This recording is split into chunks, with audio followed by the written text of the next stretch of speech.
ఏసీకి ఎప్పుడైనా bumper cream colour వస్తుంది, నాన్ ఏసీకి బ్లాక్ కలర్ వస్తుంది. ఏసీకి ఎల్ఎక్స్ చెప్తారు, నాన్ ఏసీకి ఎల్ఎస్ చెప్తారు.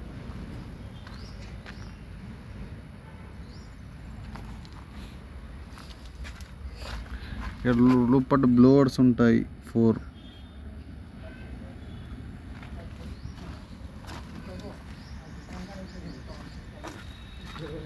ఎల్ఎస్ నాన్ ఏసీకి ఎల్ఎస్ చెప్తారు, బ్లోవర్స్ రాదు.